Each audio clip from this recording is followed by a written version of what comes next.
Tenue ce 20 mai au Palais des Congrès, la grande finale du concours Coiffure Laine, deuxième édition. Cet événement s'est déroulé en 3 phases. La première phase consiste à faire la tresse en laine sans l'usage des mèches. Quant à la deuxième phase, les lauréates ont présenté différentes sortes de coiffures. Et la dernière, elles ont toutes réalisé une coiffure de mariage pour la circonstance. À l'occasion de cette deuxième édition du concours dénommé Coiffure Laine, cet événement de mode coiffure est sans doute un événement, un festival qui célèbre notre richesse patrimoine culturel et met en lumière les talents exceptionnels de nos artisans. Pleine d'émotions, les lauréates n'ont pas manqué d'exprimer leur satisfaction. L'événement, c'était bien, c'était vraiment bien. On nous a mis à l'épreuve et vraiment, ça n'a pas été facile, mais c'était bien quand même. C'est pour jauger notre niveau et de savoir qui peut quoi. Et à la fin, ça a donné ce que ça a donné. Mon émotion, c'est vraiment grand.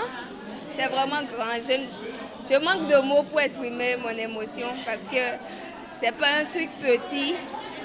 Et le fait devant tout le monde, vraiment, mon émotion est grande. C'est tout. Je suis vraiment contente parce que c'est pour la première fois que je participe à un tel concours et je suis parmi les 3 premiers. Je suis la coiffeuse de Pélagie la Vribeuse et je tresse beaucoup de personnes.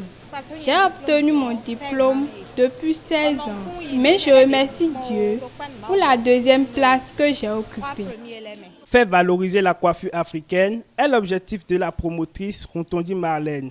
Et pour l'atteindre, elle opte pour la compétition tout en mettant les coiffeuses à l'épreuve. Le concours Coiffure Laine, c'est un concours national qui se passe dans les 12 départements du Bénin afin de valoriser les tresses et les coiffures africaines en perdition.